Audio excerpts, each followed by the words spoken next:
اعوذ باللہ من الشیطان الرجیم بسم اللہ الرحمن الرحیم الحمد للہ والصلاة علی اہلہا اما بعد بسم اللہ الرحمن الرحیم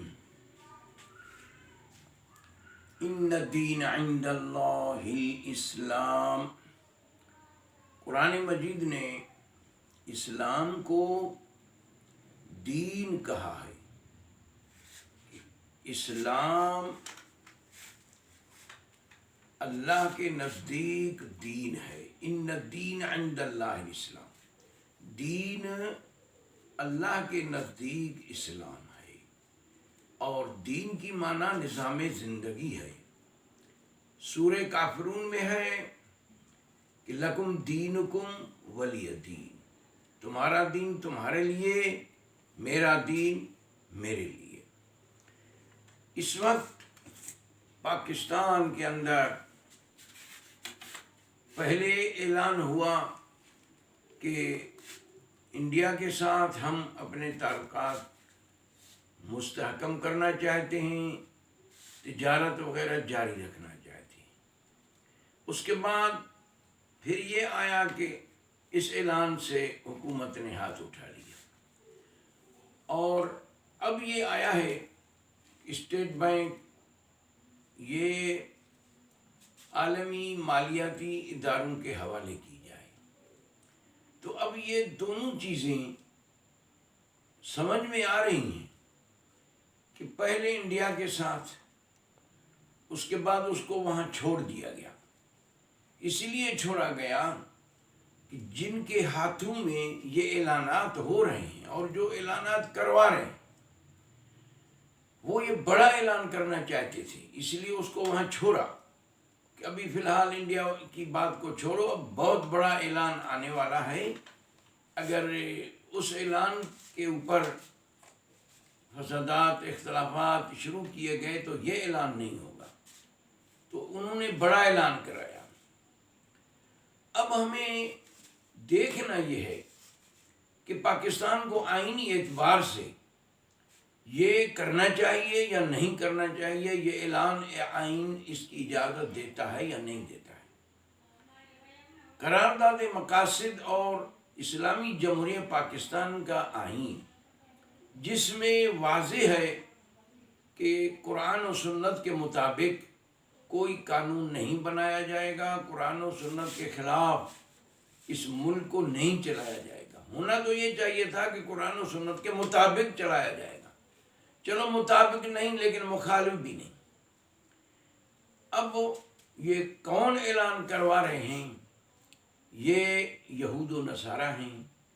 یہود و نصارہ اس ملک میں کس طرح عملاً ان کا عمل دخل ہے؟ پاکستان کے اندر غیر مسلم جو قبائل ہیں، نظریات ہیں، ان میں ایک قادیانی کے علاوہ باقی جو ہیں وہ سازشیں نہیں کرتے۔ پاکستان میں ہندو ہے، وہ سازش نہیں کرتا۔ پاکستان کے اندر اور غیر مسلم قومیں ہیں، وہ سازشیں نہیں کرتی۔ پاکستان کے اندر جو سازشی عنصر ہے وہ قادیانی ہے۔ جنرل اعظم کے زمانے میں علماء کرام کو جیلوں میں ڈالا گیا اس مسئلے قادیانی پر، پھانسیوں کی سزائیں بھی سنائی گئیں۔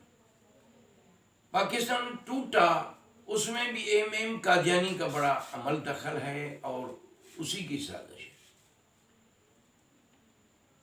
حمود الرحمن کمیشن میں جو بیان دیا اس وقت کی سربراہ نے، جنرل یحییٰ نے، کہ میں مغربی محاذ پر جنگ جاری رکھنا چاہتا تھا، لیکن جنرل رحیم نے میرا کہا نہیں مانا۔ تو یہ کون لوگ ہیں جو ایک سربراہ کے حکم کو نہیں مانتے، اور یہ کون ہیں جو اس منزل پر اس ملک کو لے آئے اور ملک کو ٹکڑا اس وقت پاکستان کے اندر جیسے یہ حکومت آئی، اس حکومت نے قادیانی سربراہ کو اقتصادی کونسل کا ممبر بنایا۔ جب شور اور اعتراضات ہوئے اور اس کے بعد اس کو ہٹا دیا گیا، کونسل سے ہٹایا، کام سے نہیں ہٹایا۔ یہ انہی کی اقتصادی کونسل، اگر وہ ہوتا تو میرے خیال میں یہ اعلان نہ ہوتا، اسی لیے وہ ظاہراً ڈرتے ہیں۔ اس کو ہٹا کے اس کو درون خانہ کام کرنے کی سمجھو اجازت دی گئی، اور سازشی حساب سے ان کو، تو انہوں نے ان ہاتھوں کے ذریعے یہ نافذ کرایا، آرڈیننس نافذ کرایا۔ یہ جو حزب اختلاف کے لوگ کہتے ہیں سلیکٹڈ سلیکٹڈ سلیکٹڈ، تو سلیکٹر اصل تو وہ ہیں۔ اب ان وزراء اور وزیر اعظم کے ہاتھ میں کچھ بھی نہیں۔ اخبارات میں جو آتا ہے کہ جی کچھ وزراء کہتے ہیں اور کچھ نہیں کہتے ہیں، یہ کچھ کی بات نہیں ہے۔ اصل قادیانی ہیں جو اس ملک کو یہود کے طرف، نصارہ کے طرف لے جانا چاہتے ہیں، اور ان کی آفیس تل ابیب میں ہے۔ اب میں آئین پاکستان کے حساب سے کہ قرآن و سنت کے مطابق، قرآن و سنت کے خلاف نہیں چلنا ہے، تو اس قسم کے آرڈیننس کو کیا صدر کو قرآن اجازت دیتا ہے؟ وزیر اعظم کو اجازت دیتا ہے؟ آئین پاکستان اجازت دیتا ہے کہ ہم اپنے ملک کو، اپنی ملک کی معیشت کو، اپنے ملک کے اسٹیٹ بینک کو، اپنے ملک کی مالیات کو، جس پر ہم چل رہے ہیں، پوری دنیا چلتی ہے، مالیات ہی تو اصل چیز ہے، تو کسی غیر کے ہاتھوں میں دینا، یہود و نصارہ کے حوالے کرنا، کیا قرآن اجازت دیتا ہے؟ اب میں قرآن کی آیتیں اس لیے پیش کرنا چاہتا ہوں، اگر اس پر عمل نہیں ہوا تو ہم انشاءاللہ عدالت عظمیٰ میں جائیں گے اور قرآن و سنت پر عمل کرنے کا پابند بنائیں گے۔ صدر ہو یا وزیر اعظم ہو، جو بھی ادارے ہیں، آئین کے باہر نہیں ہے، اور آئین قرآن کے مطابق ہے۔ قرآن کے اندر سورہ بقرہ واضح خدا فرماتا ہے، پیغمبر علیہ السلام کو حکم دے رہا ہے کہ خبردار، وَلَن تَرْضَ عَنْكُمُ الْيَهُودُ عَنْكَ الْيَهُودُ وَالنَّصَارَى حَتَّى تَتَّبِعَ مِلَّتَهُمْ وَلَن تَرْضَ عَنْكَ الْيَهُودُ وَلَا النَّصَارَى حَتَّى تَتَّبِعَ مِلَّتَهُمْ قُلْ إِنَّ هُدَى اللَّهِ هُوَ الْهُدَى وَلَئِنِ اتَّبَعْتَ أَهْوَاءَهُمْ بَعْدَ الَّذِي جَاءَكَ مِنَ الْعِلْمِ مَا لَكَ مِنَ اللَّهِ مِنْ وَلِيٍّ وَلَا نَصِيرٍ وَلَن تَرْضَ عَنْكَ الْيَهُودُ وَلَا النَّصَارَى حَتَّى تَتَّبِعَ مِلَّتَهُمْ۔ خبردار یہود و نصارہ، اے میرے محبوب رحمت العالمین، تجھ سے کبھی راضی نہیں ہوں گے، حتیٰ تتبع ملتہم، جب تک تم اتباع نہ کرو ان کی ملت کی۔ ملت کی معنی تفہیم القرآن میں سید ابوالعلا مودودی صاحب نے جلد اول میں اسی سورہ بقرہ کی تشریح کرتے ہوئے ملت کی معنی لکھتے ہیں طریقہ۔ یہود و نصارہ کے طریقے پر جب تک تم نہیں چلو گے، وہ تجھ سے راضی نہیں ہوں گے، نبی سے نہ راضی نہیں ہوں گے، تو عمران خان اور ان کی حکومت سے راضی ہوں گے؟ راضی تب ہوں گے جب ان کے طریقے پر عمل کرو گے، ان کی ملت پر عمل کرو گے۔ اسی طرح قرآن مجید میں سورہ مائدہ میں 44 45 اور آیت کے اندر واضح خدا فرماتا ہے من لم يحكم بما انزل الله فاولئك هم الكافرون ومن لم يحكم بما انزل الله فاولئك هم الظالمون ومن لم يحكم بما انزل الله فاولئك هم الفاسقون. جو قرآن کے مطابق حکم نہیں کرتے وہ کافر بھی ہیں، ظالم بھی ہیں، فاسق بھی ہیں. تو کیا کافر اسلامی جمہوریہ پاکستان کا صدر ہو سکتا ہے؟ کیا اسلامی جمہوریہ پاکستان کا صدر ظالم ہو سکتا ہے؟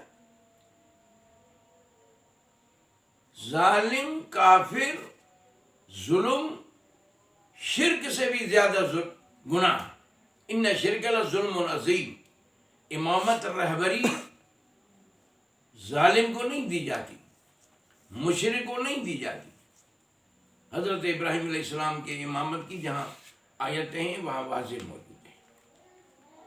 اسی طرح اب ہمیں کیا کرنا ہے؟ میں علماء کرام سے خصوصاً امت مسلمہ پاکستانی سے عموماً یہ گزارش کروں گا، انما یخشی اللہ من عبادہ العلماء. علماء اللہ سے ڈرنے والے ہیں، ڈرتے ہیں. اللہ قرآن میں فرماتا ہے. تو عالم کہتے ہیں اس کو جو خدا سے ڈرتے، اور عالم ہر چیز کو آگاہ ہونا چاہیے.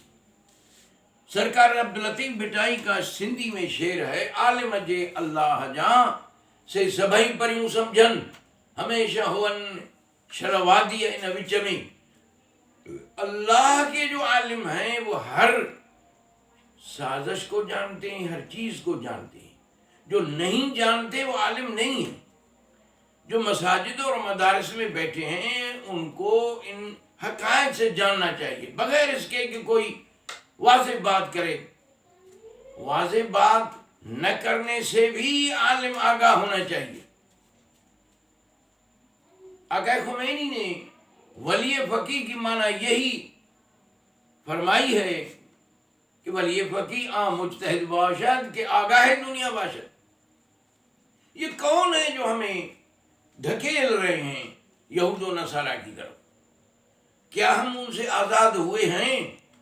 قرآن کے حکم سے علماء کرام، امت مسلمہ ہمارا فریضہ ہے اور اس فریضے کو انجام دینا چاہیے.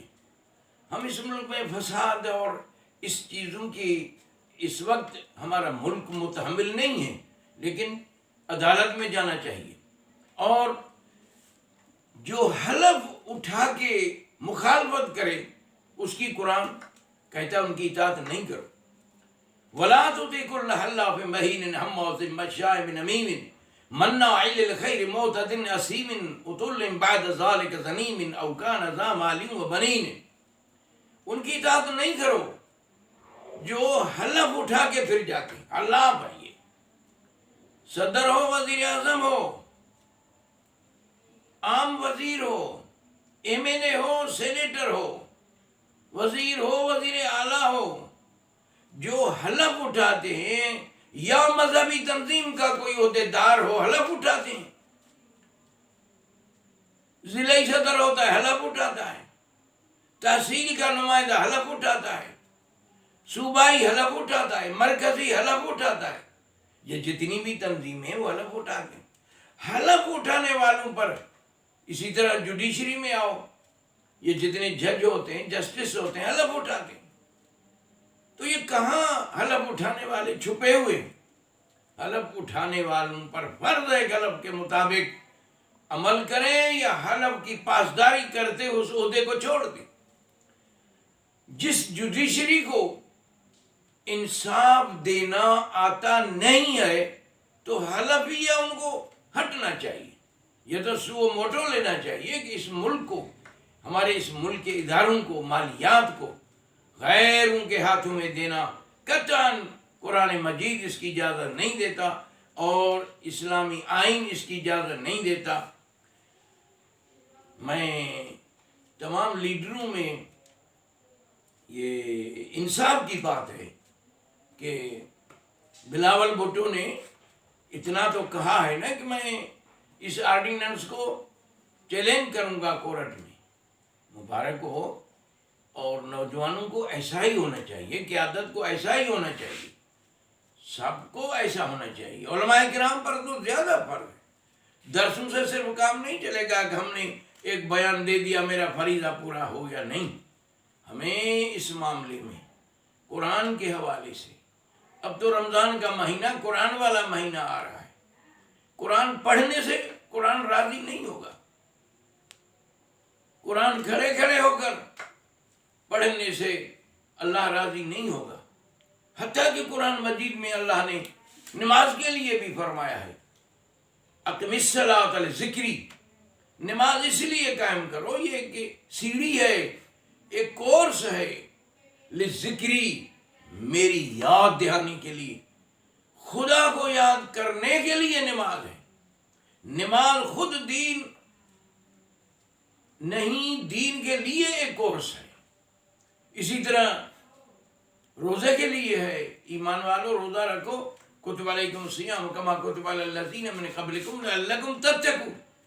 تقویٰ، پرہیزگاری، جس کو ہم اپنی لوکل زبانوں میں رکھ کہتے ہیں کہ برائی سے رکھ رکھو، دور ہٹو.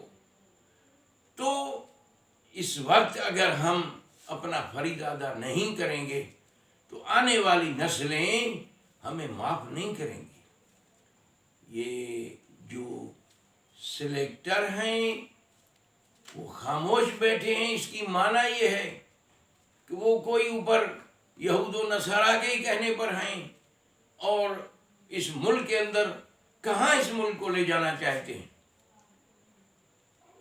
ہمیں اللہ سے میں دعا مانگتا ہوں علماء کرام کے لیے، اسلامی جماعتوں کے لیے، اور میں مبارکباد دیتا ہوں مولانا سراج الحق صاحب کو، جماعت اسلامی کے امیر کو، جس نے اعلان کیا ہے کہ ہم تحریک چلائیں گے. ایسے بین الاقوامی یہود و نصارہ کے مالیاتی اداروں کے خلاف کہ گو وہ نکلیں ادھر سے. باقی جماعتوں کو بھی چاہیے. اسی طرح مساجد، مدارس اور اوقاف وغیرہ، اس میں علماء کو، مدارس کو، مساجد کو حکومت الجھا کر ان کو ادھر ہی پھنسا کے، اور اپنے سمجھتے ہیں کہ یہ اللہ سے ڈرنے والے ہیں. خدا نے بھی کہا ہے کہ انما یخشی اللہ من عباد العلماء. ہم ان چکروں میں آ کر حکومت سے نہیں ڈریں گے، اور ہمیں خدا سے ڈرنا چاہیے. اور میں ان کے لیے، میں اپنے لیے، سب کے لیے دعا مانگتا ہوں اللہ تبارک و تعالی ہمیں توفیق عطا فرمائے کہ ہم اپنا فریضہ ادا کریں جو ہم نے حلف اٹھایا ہے. وہ کیا حلف ہے؟ لا الہ الا اللہ. مسلمان ہوتا ہے کلمہ لا سے. مجھے ہے حکم اذاں لا الہ الا اللہ. ایسے نہ بننا چاہیے ملا کو. گر ہو ملا کو سجدے کی اجازت، یہ ناداں سمجھتا ہے اسلام ہے آزاد. کہ صرف 2 رکعت کی ہم نے نماز پڑھ لی تو ملا صاحب یہ سمجھتا کہ اسلام آزاد ہے. ایسے مولوی صاحبان جمعے کی نمازیں پڑھانے والے، بس جی مدرسہ چل رہا ہے، مسجد چل رہی ہے، 2 رکعت نماز ہم پڑھ رہے ہیں، رکعتوں سے روکنے والا کوئی نہیں. تو میں ان سے پوچھتا ہوں، امام حسین کو بھی نہیں کہ کوئی کسی نے روکا تھا کہ نماز نہیں پڑھو. نماز پڑھنے سے روکا نہیں تھا، اقامت دین کا مسئلہ تھا. اسلام لیظہرہ علی الدین کلہ. امام مہدی علیہ السلام جو آخری امام پیدا ہوگا یا پیدا ہے، اس پر بحث کی ضرورت نہیں ہے. امام مہدی کیا کرے گا؟ شریک القرآن ہوگا، قرآن کے ساتھ ہوگا، قرآن سے باہر نہیں ہوگا. اسی لیے تو نبی نے فرمایا کہ علی قرآن کے ساتھ، قرآن علی کے ساتھ. خود قرآن میں خدا نے فرمایا وَمَن يُطِعِ الرَّسُولَ فَقَدْ أَطَاعَ اللَّهَ. میں نے تو مدارس کے جلسوں میں بھی کہا ہے کہ اصول کے اندر بہت سارے فقہوں کے اصولوں میں نبی کے علاوہ سنت کو سنت رسول لکھا ہوا ہے وہ قرآن کے مطابق نہیں ہے. تو اس قسم کا جو ذہن بنے گا وہ کیا قرآن کے لیے قربانی دے گا؟ قرآن کے لیے سب کو اٹھنا چاہیے. قرآن کا نظام، قرآن مجید کا حکم، اللہ کا حکم جس نے ہمیں بنایا ہے، پیدا کیا ہے، ہم اس کے لیے اٹھ کھڑے ہونے چاہیے. اور یہی دین ہے، یہی اسلام ہے، یہی نماز ہے، یہی عدل و انصاف کو دنیا کے اندر غالب کرنا ہے. اور خدا اس کی مدد کرتا ہے اور مدد کرے گا. ہمیں پیچھے دھکیلا جا رہا ہے، یہ مہنگائی کر کر کے اس کے بعد ہمیں ادھر دھکا دے کر ہمیں غیروں کا مرید بنایا جا رہا ہے. تو یہ مصنوعی جن کو یہ پلان تھی کہ ہم ایسا کریں گے، وہی ہمیں لے کے جا رہے ہیں، دھکیل رہے ہیں غیروں کی طرف. اللہ تبارک و تعالیٰ سے دعا ہے کہ ہمیں اللہ اس ملک کو آزاد رکھے. خدا صرف اپنا ہی بندہ ہمیں بنائے، یہود و نصارا کہ ہمیں مرید نہ بنائے. وما علینا الا البلاغ المبین.